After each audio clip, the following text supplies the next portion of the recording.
Hola chicos, buenas tardes, ¿cómo están? Bueno, vamos a ver una nueva clase de solubilidad, que es el tema de la unidad 2 que comenzamos la semana pasada. Vemos que están un poco lentos en las devoluciones y no están haciendo muchas consultas, y esta segunda unidad es muy importante. Lo que vamos a aprender durante esta unidad lo vamos a usar en sexto año, mucho, la parte de unidades de concentración. Y para eso tenemos que trabajar bien esta primera parte que presenta las características de las soluciones. ¿Estamos de acuerdo?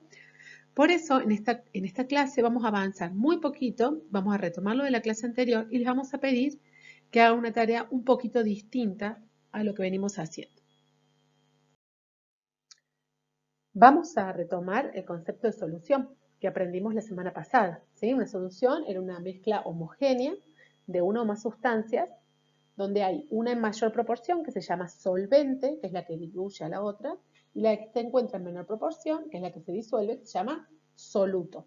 Eso porque hablamos de solutos sólidos la semana pasada, básicamente. Los solutos pueden estar en los distintos estados de agregación. Nosotros dijimos que vamos a ver las soluciones más simples, ¿bien? Donde vamos a tener un único soluto, es decir, un solo soluto, y el solvente va a ser siempre el agua. Vamos a estudiar situaciones con soluciones acuosas. Por lo tanto, el solvente es un líquido, son las más fáciles de imaginar. Sin embargo, existen soluciones donde el solvente está en otros estados de agregación, ¿bien? Las soluciones gaseosas, por ejemplo, son aquellas soluciones en las que el solvente es un gas, ¿sí? Si tenemos dos gases, tanto el soluto como el solvente son gases, se llaman mezclas gaseosas. Pero, por ejemplo, la niebla es una solución gaseosa, o el humo también, donde hay pequeñas partículas sólidas en suspensión. Si el solvente es un líquido, se llaman soluciones líquidas. Y el soluto puede estar en cualquier estado de agregación también. Acá nombra los coloides de suspensiones, pero esos no los vamos a analizar. Y también existen las disoluciones sólidas. Bien, por ejemplo, el bronce, ¿sí? o el acero son soluciones en donde los componentes son sólidos. Y uno no ve una parte de un metal y otra parte del otro que están mezclados, ni cuál está en mayor proporción ni cuál está en menor proporción. ¿Estamos de acuerdo? Esas soluciones se llaman soluciones sólidas. También puede haber soluciones donde hay un líquido disuelto en un sólido. ¿Bien? Son un poquito más difíciles de imaginar, pero existen.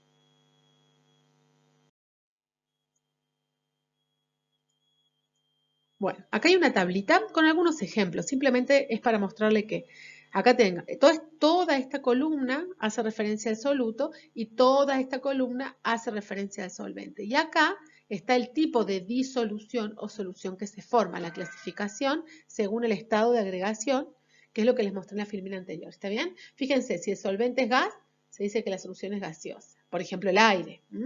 Si el solvente es líquido, se dice que la solución es líquida. En este caso es oxígeno gaseoso, ¿ven? Acá dice que el soluto es un gas, disuelto en agua. ¿Bien? Las bebidas gaseosas, por ejemplo, tienen gas disuelto en una solución acuosa. ¿Bien? Tenemos gas en sólido, tenemos líquido en gas, como el el solvente acá es un gas, se dice que es una solución gaseosa, ¿ven? Vapor de agua en el aire. Vapor de agua son particulitas de agua en el aire, en suspensión, etc. Acá hay muchos ejemplos. Esta molécula que por ahí no la conocen se llama etanol, es el alcohol en el agua, por eso dice líquido en líquido. El etanol es un líquido a temperatura ambiente, se puede disolver infinitamente en agua, es decir, puedo ponerle toda la cantidad que quiero y lo voy a conseguir disolver totalmente. Bueno, no hace falta que conozcan todos de estos ejemplos. Nosotros vamos a trabajar sobre todo con soluciones líquidas. Vamos a trabajar con estas soluciones que son sólidos en líquidos, ¿sí? O estas soluciones que son líquidos en líquidos. Pero en este caso vamos a trabajar con soluciones de gases en líquidos también. ¿Estamos de acuerdo? Y eso, estas que están acá, ¿ven? Acá está el ejemplo de solución donde el soluto es un gas y se disuelve en un líquido. Porque la solubilidad de los gases, de los líquidos, depende de otros factores que no hemos visto hasta ahora. Bueno, acá ahora vamos a ver un ejemplito de cuál es el efecto en la solubilidad en un solvente líquido. ¿Bien?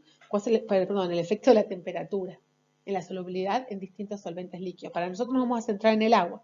Los ejemplos que vamos a ver van a ser en agua también, ¿sí? Pero vamos a ver para dos solutos diferentes, para el sólido y para un gas.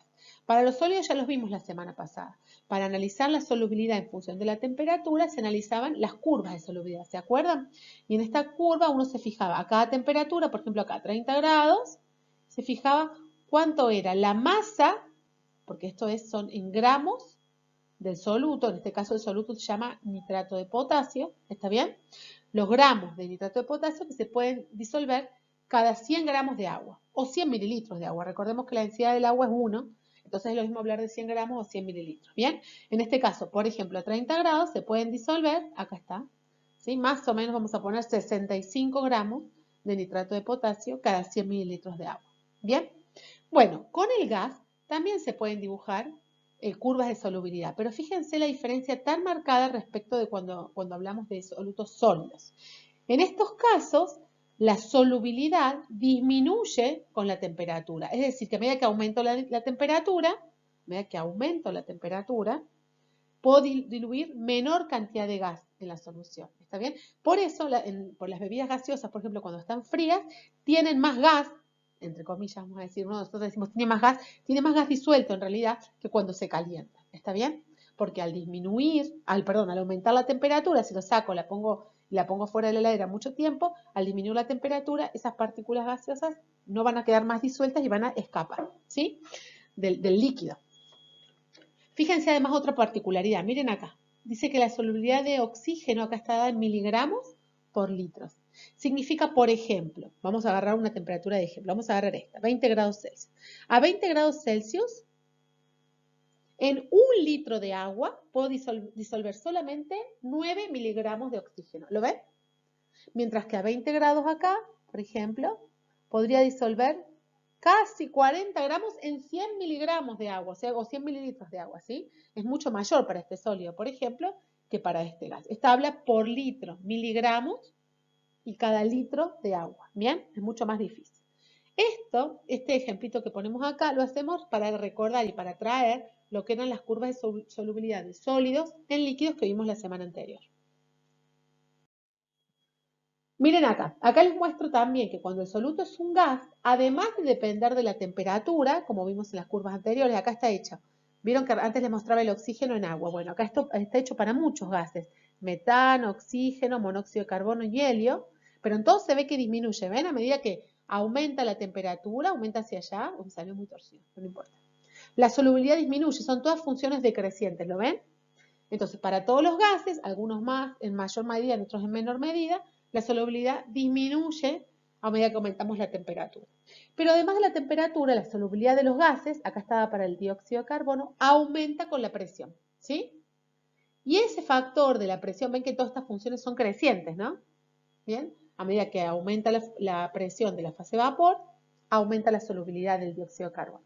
Y este factor, que es la presión, ¿sí? No influye, por ejemplo, en la solubilidad cuando el soluto es un líquido o un sólido. Esa es una diferencia importante con las soluciones donde el soluto es gaseoso.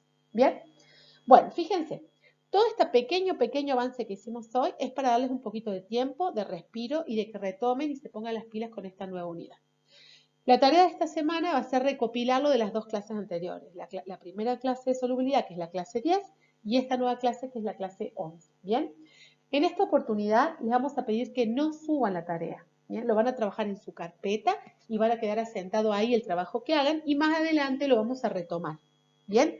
La idea de hacerlo así es para darles un respiro también en estar subiendo todas las semanas producciones, pero no significa que no tengan que darle bolilla a este tema porque es muy importante y lo vamos a usar muchísimo, incluso el año que viene. ¿Estamos de acuerdo?